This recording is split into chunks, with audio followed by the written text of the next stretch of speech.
Is that the way you'd like to do it? Or do you want me to just ramble on? If you don't, because we're going to try to keep this under 10 Okay. minutes because you 10 minutes. constraints. Okay. Okay, Congressman, thank you very much for your hospitality. I was actually just informed that there was a story in the Washington Post about Fort Monmouth, which is in your district. I'm wondering if you could give us a little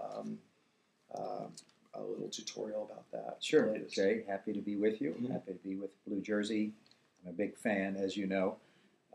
And I think I did the first podcast. You did. On Blue Jersey.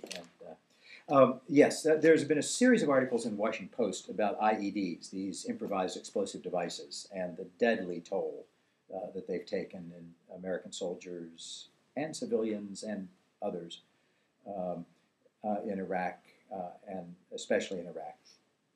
Fort Monmouth is important in a number of areas. They do research and development in communications, intelligence, and command and control sorts of things. And one of the things that they have been particularly important in is developing countermeasures to these IEDs, ways to detect and jam the roadside bombs. And under the base closing commission of a couple of years ago, Fort Monmouth is slated to close. And most of the New Jersey congressional delegation really believes that this is a big mistake, that Fort Monmouth is not just of local or parochial interest, that it's really of national interest. And this is just a good example, the work that's done in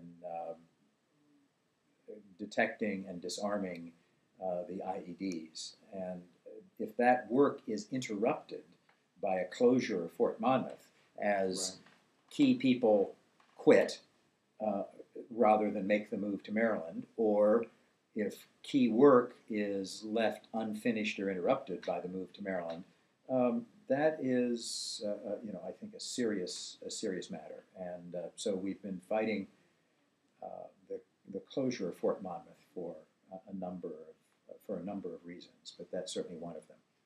Well, now which is,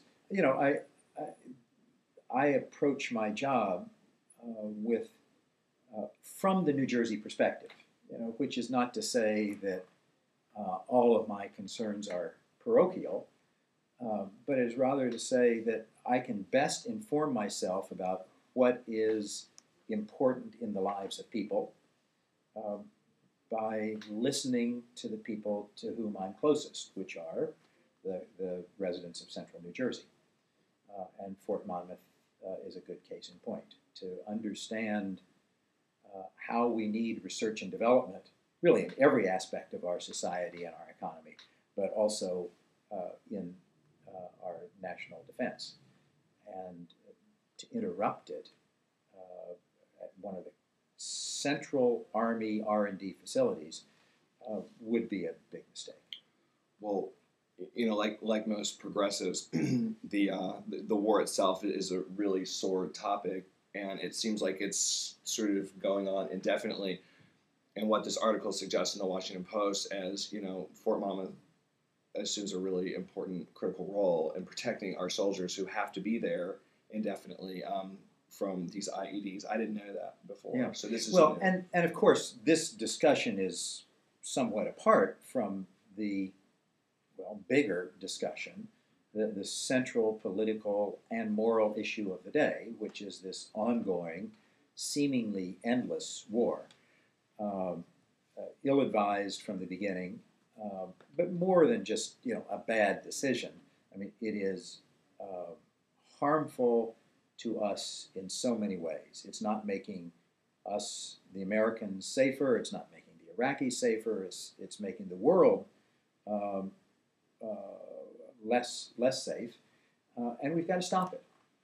And I'm not interested in fig leaves and ceremonial gestures or, reports.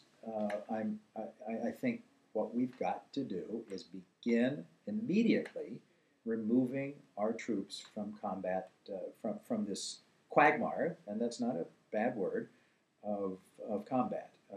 It is it's ruining our armed services. It's ruining has nearly ruined already our international reputation. It certainly has harmed it. The question is it repairable, our international reputation? And it has made life worse for the Iraqis. So we've got to get out.